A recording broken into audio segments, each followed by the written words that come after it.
Hello, hello. Welcome back to the Story Darlings podcast. I'm Sandra. And I'm Tara. What are we talking about today, Tara? We are going to be talking about a movie that Sandra just made me watch and has apparently watched a few times. But it is based off of a book called The Idea of You.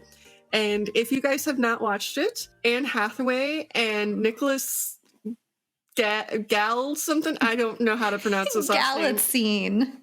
Galitzine are in it, and he gets to keep his British accent, which I was a fan of.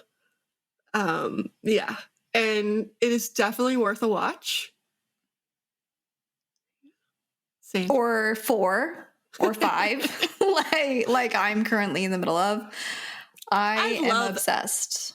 I love Anne Hathaway. Like, pretty much everything she's been in, it's just not fair. Like, she is gorgeous. She can sing. She has so much class and everything. And I'm like, how?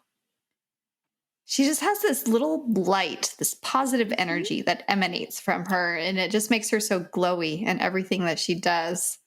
She was so perfect for Solène. Okay, so the premise is this 40-year-old woman who is Anne Hathaway, right? I do not think Anne looks like she is 40, which she is in real life, but she's like, good Lord, she is aged like a fine wine. Yeah. You know, there can be some debates on, what it really means to look 40 or when people say that, because they're like, just because someone looks young doesn't necessarily mean anything. Like, no. Is it good? Is it bad? But like you said, there's just a class to her, like a timeless class to her. And it doesn't matter what age she is. She just exudes grace and beauty and like kindness. And I guess like what I was with the age, like I think she could play like an Archeron sister who was supposed to be younger. Like I feel like she could be a Nesta. I feel like she could take that like evil vibe, but like play it with class and like pull out both sides of Nesta. You said Nesta, and I'm like totally seeing in Elaine because I mean, okay, let's talk about. I feel like she could play all three of them. Yes, really, but you started talking about premise of the movie. Yes, so okay. We'll get past Anne Hathaway in this. Anne Hathaway plays 40, or she's 39 when the movie begins, turning 40. Solène Marchand, and she is the owner of an art gallery in Los Angeles, and she has a best friend named Tracy. She has her little life. She's like 3 years divorced from Daniel and his new girlfriend, kind of, the one that he cheated on her with, Eva. Yeah, if you do not have the video version of this, like my eye roll was so hardcore when Sandra said Daniel, because this dude just needed a couple punches to the face. He's such a normal Joe type, like there's so many men like this out there. And then you have that compared to young and swaggering 24-year-old frontman of August Moon, Hayes Campbell, as Tara said, played by Nicholas Galitzine. And he is so gorgeous. This man is beautiful. Beautiful, perfect in my eyes, and that's all I'm going to say about it for the next 10 seconds. Yes, British. It's so funny because you had the biggest crush on British accents. Like anything with a British accent, you were just all about it, Miss UN. What do you mean had? Like, I still have. It is still current. It is still there. I thought that the meeting scene was super cute. So we come in on Solène. She has a 16-year-old daughter too, right? And that relationship was so adorable. I'm like, I felt like it was me and Carly just having back and forth and like talking and whatnot.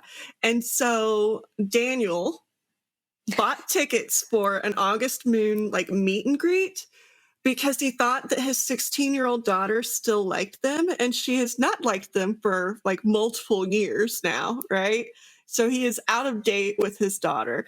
And he buys these tickets, spends a lot of money on it, and he has this plan, which I'm I'm sure was not his actual plan, but that he is going to take her to Coachella to meet August Moon, right? And then at last minute, he has to go do something for work. And Solène has to take them. And she ends up like in this VIP area all by herself. And then she asks to go to the bathroom. And somebody just tells her, yeah, it's out to the right.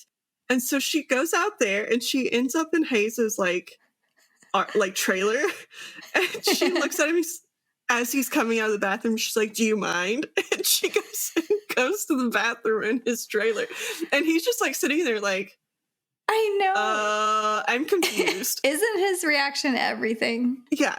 And then she comes out and she's like, oh, so you're one of those creepy people. And he's like, well, this is actually my trailer. And she's mortified. I could totally see one of us doing this. Just like no sense of awareness. But it's like, what kind of instructions were that to the right? She looked outside. There was nothing to the right. So she saw a security person walk out of the random trailer. It was like, oh, there's the public restroom. No, his reaction was so funny because he was just like, being the frontman of this world famous jet setting band, like everyone knows who he is. And it was probably just so refreshing for him to just not be noticed and sought after like that, you know?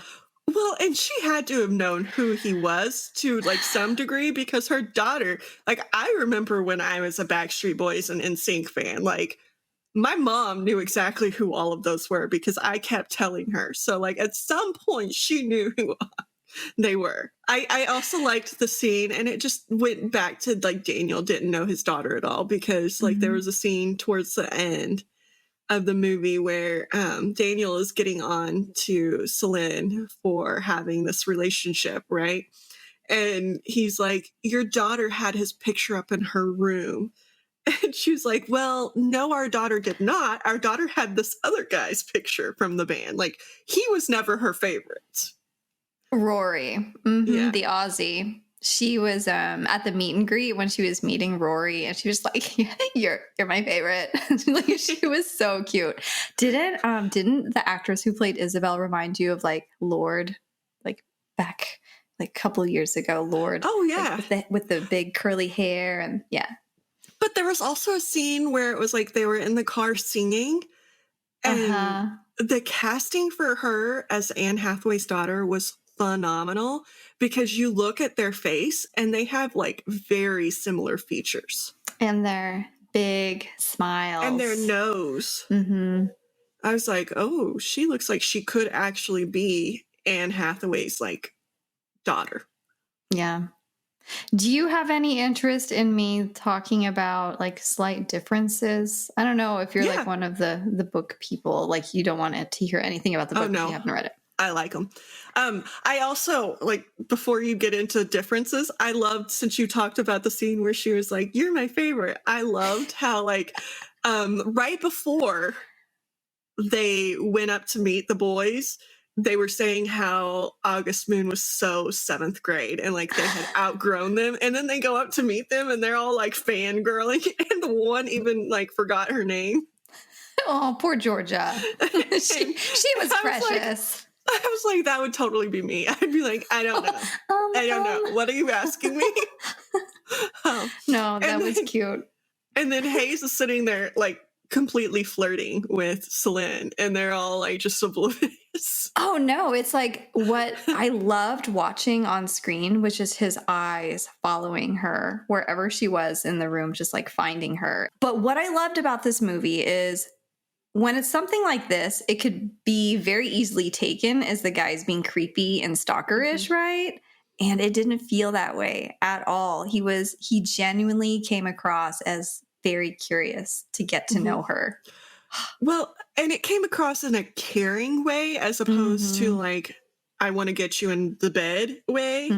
Like you could tell he had deeper emotions than like, and he even alludes to that, like that she saw him for him, and he doesn't get that very often. Like he gets the person that's just seeing him for August Moon or his outsides, you know? And so you could see that he had deeper emotions behind his stare.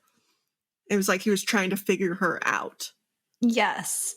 She was quite the artistic little puzzle. One of the things that I liked changing from the books to the movie was they softened her character in a way. Like in the books, she's depicted as loving clean lines, very mid-century modern everything. So Daniel's house that's shown in the movie is what I pictured as her house, like in the books. And like even how her house was in the movie with like the colorful walls and the art everywhere, and it just felt so cozy and homey. I love how they softened her and made her more of that artistical whimsy, and it was just really two sensitive artists like wanting to be seen, genuinely finding each other, and I loved it. She was more bohemian in the like movie. Yeah. Which isn't necessarily, like, again, I'm going back to Anne Hathaway, but, like, I don't think I've ever seen her as that in a movie before. Yeah, I don't know. I don't think so. But she did it well. Like, yeah. She made it, like, bohemian with class. I don't know. She brought her Anne Hathaway style in there. And she played a really believable mom. I mean, I know nothing about Anne Hathaway's personal life. I don't know if she has kids or not, but she played such a believable mom to this teenage girl. Like, she has kids, but I think they're younger. Yeah. Like, I think they're little. But yeah. That, one of the scenes I loved early on, I was like, oh, this movie is going to be, like, fantastic for me, was when Daniel had her drop off the kids to his house for Coachella before he had to cancel at the last minute. And so she's in the bathroom having a conversation with herself about the things she should have said to him. She was, like, so cute. And there was that line where she was like, yeah, oh my God. Yeah, thanks for ruining my life. And she's just like so bitter and sour about everything, which, she was being way too nice to him in those interactions. Yes. Oh my goodness. It's like, dude, no, I can't pick up your shit because you're not man enough to do it. You chose this. Eva. And then especially like, I don't know how she was so, again, classy, because I would not be this way. But like when he comes in at the end to give her crap about her choosing a younger man, when he chose a younger woman and broke up their marriage, like I would not be classy. I'd be like, F off. You have no room to be talking to me. Get out of my house. Mm-hmm. And then he kept calling her his wife. And I'm like, no. No. You do not get to decide what she does because you owned her at one point. Yeah, it's that territorial, possessive, masculine shit. Yeah. Eva, I just felt bad for her because she was younger than Solène, Solène's character, but you could tell she was so young when she made those decisions with him too, that she definitely had some regret and guilt. And I would be the same way too. Like, sorry, girl, not going to be your BFF. Bye. Have fun with that. Yeah, because she asked, so she told Solène during one of their little like talks on her doorstep that she was leaving Daniel. And then she asked, can we hang out? And Solène's like, no. No. Sorry. That doesn't sound good to me. I mean, what kind of reaction was she supposed to have? It's like, bitch, you were 50% of the cause for ruining my marriage. And now, like, you want to be best friends? I'm going to play devil's advocate here because, like, the way that Solène is treating Daniel, who is also, like, 50% of the reason that, like, I would even go a little further, that he is the one who made vows and he broke them, right? So, like, I feel like she should be even madder at him than Ava. Yeah. But she's treating him so good that, like, in Ava's mind, she's probably like, well, she's over it because she's nice to him, so she probably would be nice to me. And so I think in her mind, that is what she's thinking, is that, yeah, she's going to want to hang out because she does with Daniel. Yeah. And it's not that she wants to hang out with Daniel, it's that she doesn't want to, like, she wants to co-parent well, So she's sucking up all of her vitriol. And just Exhibit A and Solène being this kind character, always, putting on the classy face. Even the way that she found out that Daniel was cheating on her when she was having that very intimate, like soul to soul conversation with Hayes at the table when they're eating, which it's hilarious that she made him a sandwich because make me a sandwich, that whole thing with men. But the whole conversation that they were having, and it's such an emotional story that she's sharing. And he's just like looking her dead in the eyes. He's not saying a word. He's just like totally encaptured by her. And I'm just. Sandra's love language here is the eye contact. Like, which is weird because I've always been super weird about making eye contact with people. Like it makes me super uncomfortable. But yes, intense eye contact. She loves it for other people. I'll never think it's creepy. Speaking of that story, we heard a little bit about that story and how she found out that Daniel was cheating on her. And then like we see this whole love montage between the two of them and then them flying around the world and things.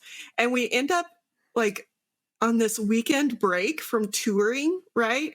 Mm. And I don't remember who the bandmate is, but the bandmate is Oliver. Like, yeah, Oliver is telling stories about past girls in Hayes's life and how like this concert experience that they did was a thing. It was like a bit, yes.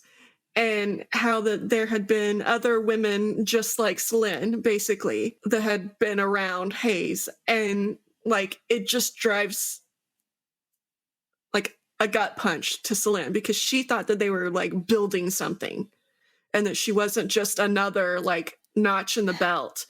And so she like gets up, and I love her conversation with him on this because she's like, you know what Daniel did to me? And he's like, but that's not what this is. And she's like, well, tell that to my stomach because it feels exactly the same to me. And the fact that you knew what he did to me, like you should have told me before they told me. Yeah.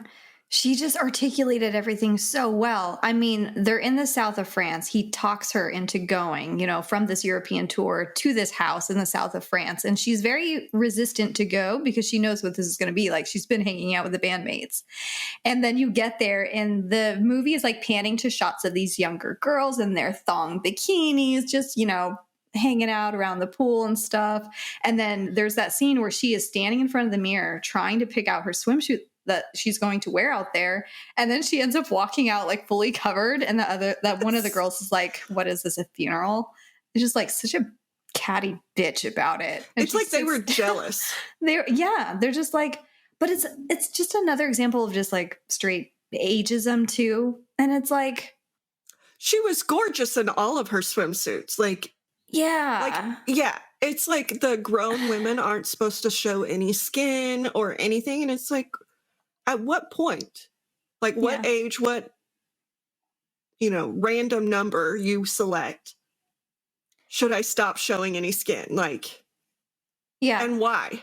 If I feel comfortable in what I'm wearing, why do I need to like, but she was very cognizant of what people thought of her about her age and things like that. And so she was trying to like, I guess, downplay the issues with her dating a much younger man. Yes. And I mean, it was so mortifying for her to go out there and then have to deal with that and find out in that way. It's just such a gut punch, as she said. And you have to feel bad for Hayes too, because he didn't proactively like tell her about this stuff. And that only happened before he ever really got to know her and saw her home and got to hear about Izzy and all of this stuff, her crap with her husband. But then it just kind of rips your heart out when she's like, well, I'm going home. I can't deal with this. Like, we're breaking it off. And I was like, no. Especially when he says, like, basically that he loves her. Like, he thought that they were building something special. And she's like, I don't feel that. And I'm just like, oh. Like, I get her hurt in that moment, but like. And it's like, listeners out there, especially if you're a man listener and you don't really realize the kind of scrutiny that women over a certain age, are subjected to, it's real. Because I was texting with you about this because the movie starts off in Coachella, basically, and Coachella just happened, and Megan Fox went. And Megan Fox, she's in her, mid 30s, if not late 30s. She's a mom of several 30s. children. Yeah, she's a mom of several children. She's with a much younger guy. And I was sharing like some of those comments. And so there's a scene where Solène does the one thing she's not supposed to do when she's, with Hayes, which is to just get on the internet and start going down media rabbit holes and seeing comments that are being written about her. And she does it. And it was very alarming, like how similar the things that she was reading about herself were to the comments being left on Megan Fox. Like your daughter's going to be embarrassed by you and things like that. And it's just so much shaming. Like I'll read off a couple of them. Why acting like a teen? She's so desperate. Girl, hug your kids. Or here was a comment by a man. I miss 2005 Megan Fox. She was perfection. It's just like, okay, Megan Fox is still hot, and Megan Fox 19 years ago was, it's the whole, yeah. Like she was like, you're a pedophile is what you are. Let's be honest. You're like a 50-year-old guy commenting on a 40-year-old woman about how when she was 18, she was perfection. Yeah. But this just goes back to women aren't allowed to age. And if they show signs of that, they're just completely, they lose their value. Yeah. They're not looked at as sexual objects anymore. They're not desirable. Well, and would you make the same comments about the kids if it was a man out there? Like how many men who are parents as well, famous men, let's just say Drake. He's out there doing like all kinds of shit, right? Mm-hmm. Kanye West is out there doing all kinds of shit. They are both parents. Where are the comments about, oh, go hug your kids, like you're being disrespectful? Like, where are all these comments? Like Kanye West was actually in Italy, like in a boat doing inappropriate things. And nobody commented about, well, why aren't you with your kids? Because it's not the man's job. And I'm sorry, but like, that's ridiculous. It is the man's job. It's like once a woman has kids, she is relegated to this one-dimensional role as your sole purpose in life is to be a parent. And every breath that you take every single day is for your children. And she's not given any agency over her own goals and ambitions or any of her own passions. And so that's one of the things that I really loved watching about this movie was Solène was such an independent, artistic person, and she still had that part of herself to be able to have as her own, not just focusing on, oh, I'm an ex-wife and I have a kid, And not even just an ex-wife, somebody who got screwed over. And while it pointed that out, like I'm glad that it pointed out the emotional turmoil of not even just being an ex-wife, but the fact that like he screwed her over, and that there's such a like double standard in the fact that men can date younger, but women can't, because women are worthless at that age. So like, why are you dating an old woman? Like dating an old man, he's got his shit together. Mm-hmm. He doesn't all the time. Sometimes he does, but Daniel definitely didn't have his shit together. And Solène does, but she's worthless because she's old. I don't know. It's like you and I are looking at 40 now, right? Mm-hmm. And now that it's upon us, I'm just like, I don't think of it as being old, I still feel like I'm me. I feel like I could get this 24-year-old dude. Like lay the trap. I could be a cougar. I could. Rare. Not really. I'm married. No, it's like, so like no, my son, Vincent, a couple years ago, he says some of the wisest things sometimes, and he goes, "Mommy, you're not old. You're in your 3s. There's 1, 2, 3. Like 1, 2, 3, 4. Aw. Those are still young. He's like, you're not old until you're like in the 8, 9s. And I was like, you know what? Vincent has it figured out. Like, why not? Well, and Sandra's got those Asian genes too that like keep you like only 50%. keep you like, I don't know, young forever. That's not what my knees tell me when I'm like cleaning. I have wrinkles. I need to do like gua sha or something on my forehead. And wrinkles are okay to have, just for anyone's information out there. Yeah, frowny faces, because men make us frown a lot. And children do too. And like children. when you're having to hear all their bullshit. Even her 40th birthday, because Tracy plans her that surprise birthday party with like the goal of setting her up on some dates with men there. Wasn't that just such a realistic depiction of what it would be, right? Yes, especially with the dude who's married or in a relationship trying to hit on her, and then his girlfriend or like wife calls and he's like, "Hi, sweetie." And she's like, "Oh my God." Just walks away. And then there's the guy that's just super socially weird, right? He's like, I would like to invite you to a meal of food. She's just like, it's like the dating pool when you hit 40. No wonder we like go young, because this is the dating pool. Anybody worth anything has been taken by this point in time in their lives. Mm-hmm, mm-hmm. The crazy guy with, you know, his pet fish and turtle, Copernicus and Rupert. She's like, "Oh, do you have children too?" He's like, "Yeah." It's like, it's not the same thing, asshole. Okay, don't show me your fucking turtle. Okay. You did not birth that child. Yes, correct. No. The birthday party, I love that scene too. It was just so funny. It was such a... I love Tracy. Like, I feel like Tracy and Solène could be me and you. Yes. Like, their relationship, because she badmouthed Daniel when he was dating a younger woman, and Solène was like basing her, like, I can't tell anybody that I'm dating this guy off of that. And so when Tracy finds out, she's like, I love you.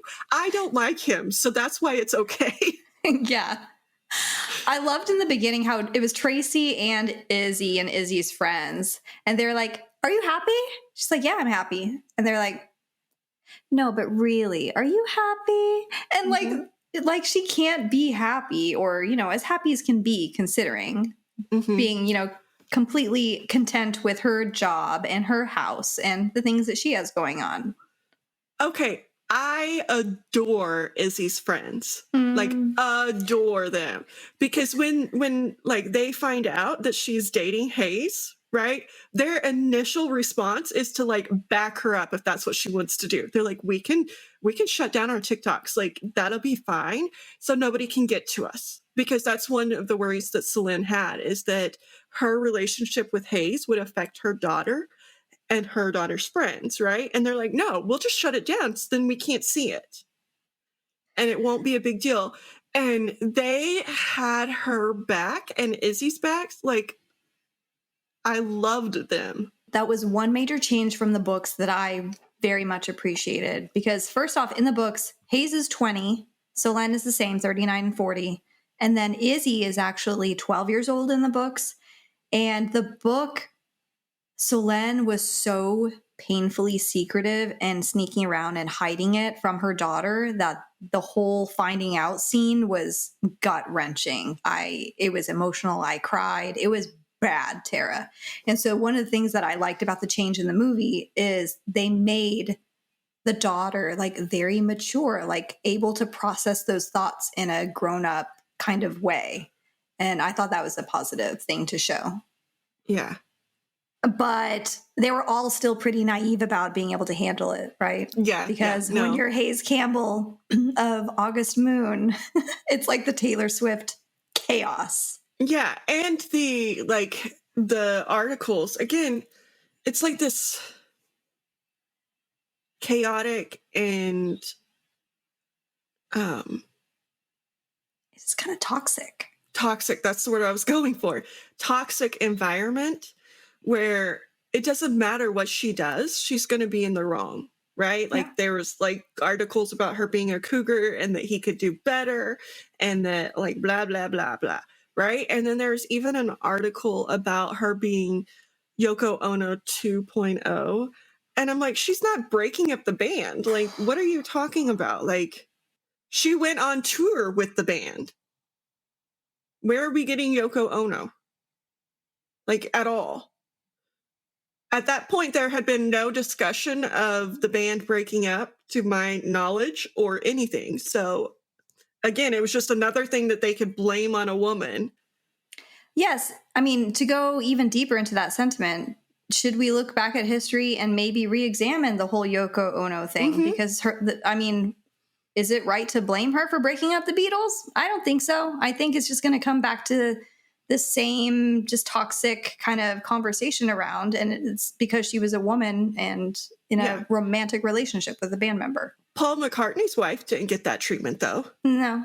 Like, no. was there, because they came in right after, like, right during, like, after World War II and Korean War and Vietnam War, where, like, there was clear Asian discrimination going on. So I wonder if part of it was also she was Asian. Yeah. I'm so sick of the Yoko Ono kind of comparison. Yeah. So, but either way, like, it was just another thing that you can blame on women. And they had nothing to do with it. Like, the band would have broken up anyway at some point. Yeah, you saw Hayes's kind of, not really shame, but his discontent with being in a boy band at the age of 24. Well, like, he thought of himself as a joke, and that made me sad. Well, and he even made the comment, like, at one point that he signed up for this at the age of 14. Yeah. He didn't realize he was still going to be doing it at 20-something. Like, he made this decision as a young man, and it is now affecting his entire life. And he was so discontent with his life in general. And I think that's why he really liked her, because she showed him a different life where people cared about him as a person. And he really wanted that life. Can I bring up something that was not included in the movie? And I feel like it should have been, because it is this exact conversation with Hayes when he's feeling so lost about his purpose and what he signed up for, that Solène tells him something, and it's one of the best quotes in the entire book. And it's so true. And I am just going to read it real quick. It says, "It's art and it makes people happy. And that's a very good thing. We have this problem in our culture. We take art that appeals to women, film, books, music, and we undervalue it. We assume it can't be high art, especially if it's not dark and tortured and wailing. And it follows that much of that art is created by other women. And so we undervalue them as well. We wrap it up in a pretty pink package and resist calling it art." And so she says this to Hayes because he's feeling like ashamed of himself and his journey. And she's like, "Why are you ashamed? Like, your music touches so many people of all demographics and age groups all across the world. Like, you should be proud of that. Like, it's not somehow emasculating to be like this person in a boy band, right? Just because this whole industry is somewhat equated with like being feminine or more of the women's kind of forte, right? So I just love that. And I think he has some resistance to it because he is in a boy band, and boy bands are marketed towards the younger demographic, right? And so he's like, I've outgrown my demographic. And it felt like he was being stifled in that he could not, the world didn't want him to grow up. The world wanted him to be Peter Pan. You saw his personal assistant like, "Do you need me to help dress you?" Oh, I love that. I thought that was hilarious. And he's like, "No, I'm trying to hit on this girl. Like, go away." Yeah. And then he turned to her and he's like, "I don't need anybody to help dress me." She's like, "Do you need someone to help dress you?" On a normal basis. And then she did help him put on his watch, and he's just like, "Oh, great. Cool. Thanks. Cool. But yeah, I think it's like both sides of this. Like, people wanted him, and maybe that's why everybody got so mad at her, because they wanted to view him as this 14-year-old boy that he was when he signed up for the boy band, and they didn't want him to grow up either. Mm-hmm. And so to them, like, he was the person that they had a crush on when they were little. And so for him to be dating this really older person, it was just like a firestorm of bad in the minds of people. Okay, but I'm going to talk about the very end of it because I absolutely adored this, except for it was very short and I wanted more. I wanted so much more. But so at a certain point, Solène decides that it's just not worth the turmoil that it's putting her daughter in and her in. So she basically ends the relationship. She's like, the age gap is too much right now. People can't accept this. I cannot keep doing this to my daughter. And he's like, but I love you. And she's like, I love you too. But like, we can't. And he's like, well, what if in 5 years? In 5 years, we come back. And Solène, again, class, she's like, if you get a chance at love, take it. And I'll take it. Like, if you get a chance. And then the end scene is him coming back 5 years later after he had broken up the band. So it wasn't her fault. He chose this. Mm-hmm. And he had went out solo. And he comes back to her. And it was just such a sweet scene. But then it ends. And I'm like, no, I needed more of their happily ever after. I needed more. I will just say that the movie ending was much happier than the ending that we get in the book. The ending of the book. Don't tell me. Now I don't want to read the book because I don't want an unhappy ending. Like, I want to like believe in my head that they are together. Can I tell you what the last line is? Yes. And if people don't want to listen, you can just fast forward through the next like 12 seconds. 10 seconds. So he texts her, I miss you. I'm thinking of you. I still love you. And then one day they stopped, long, long before I had stopped loving him. And that's how the book ends. Because she breaks off with him, Tera. It is after they make love and he has just like basically ran away from the band and the tour, like flown across the world, shown up on her doorstep, spent the night with her. And it's just like, I'm quitting the band. And she's like, you can't do that. Like, you can't put me in this position. Like, people will hate me and my daughter, like, even more. Like, you can't make this decision like this. And so they spend this beautiful, very deeply connected night together. And then she kicks him out essentially that night. And he texts her for months. And then those last 3, and then that last line. And I started crying. I like burst into tears. Could not believe that was the end of the book. I can't do that. Like, but it's so good. Sadistic, even for masochistic or whatever the word is for my taste. I can't. There's good news though. There is a UK movie tie-in edition that has a bonus scene that was written a couple years ago called 7 Minutes with Hayes Campbell. And so remember, he's on this show talking about his solo career. And so he alludes to like maybe seeing her again one day. Like, apparently that's what the bonus scene is about. I have yet to see a copy of this book, so I don't know. But it was nice that they incorporated that into the end of the movie to make it a little bit happier because it was a bit bleak. Yeah.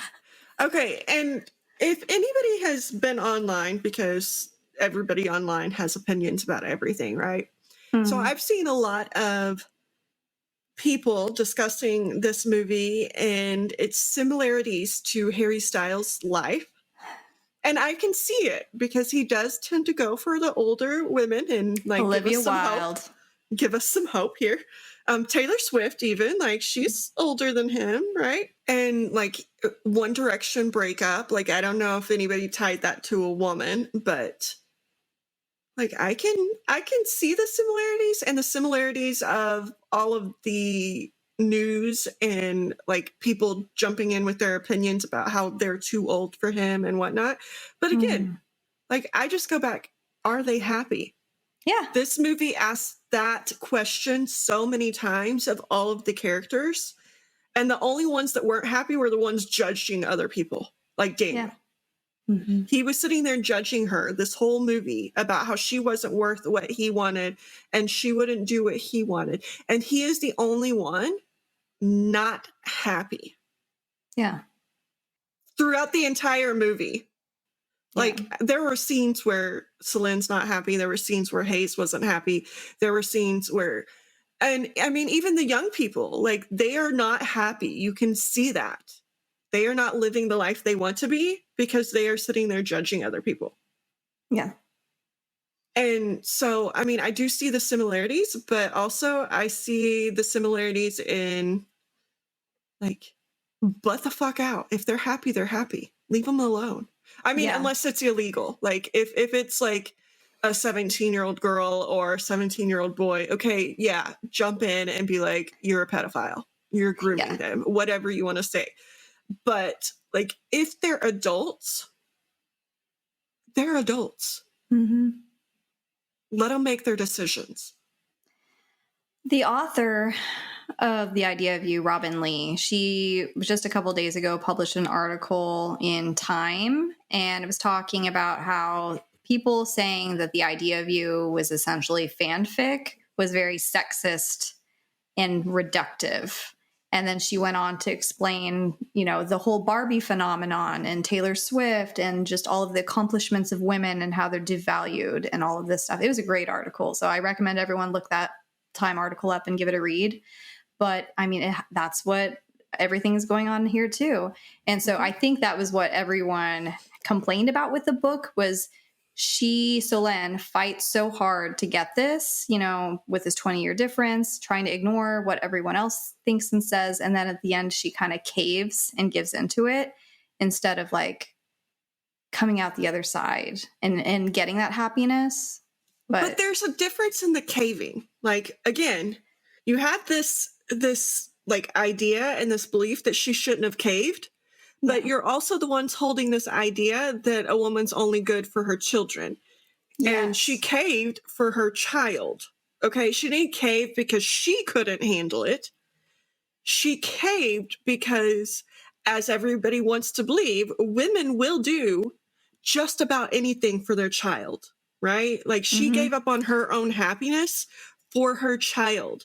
That's not caving because she couldn't handle it. That's caving knowing that you have to protect somebody that you brought into this world. Mm-hmm. And then you have the people who are like, oh, well, go hug your child, go hug, like saying that you should do anything for your child. But then you have these people saying, well, she shouldn't have done that because like, whatever. And it's like, you can't win for nothing. Like, no decision that she made was going to be right. So many judgy people there that just know the intricacies of every situation and relationship, that their way is the right way. And you're an idiot and so wrong, doing everything wrong. It's like, there's no way that like a woman can be right. Like Taylor Swift, no matter what she fucking does, the world is against her. Yeah, David. Our friend David. We just love giving him shit about it. But yes, I love this movie. There's so much to discover about it and talk about. And it's a very timely kind of story. And now Sandra wants to watch every movie with him in it. I mean, I totally can do that, right? Yeah.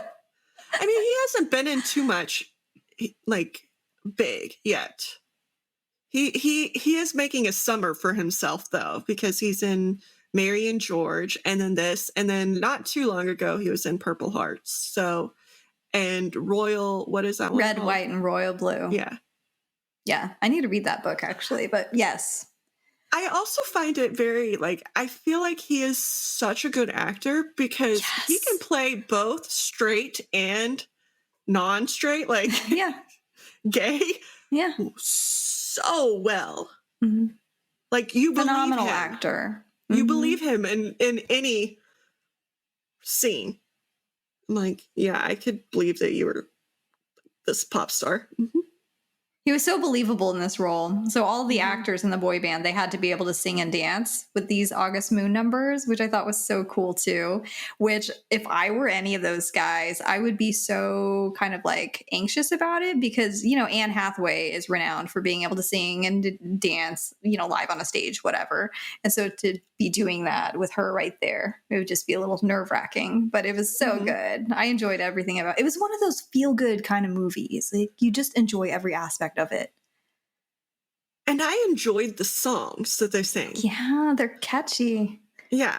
Although, like, so Closer is the one where they do the bit, right? And I enjoyed that song, but then when they, like, told her that it was a bit, like, now I can't listen to that song in the same way because I thought it was so cute, and now I'm just being like, but it's a bit.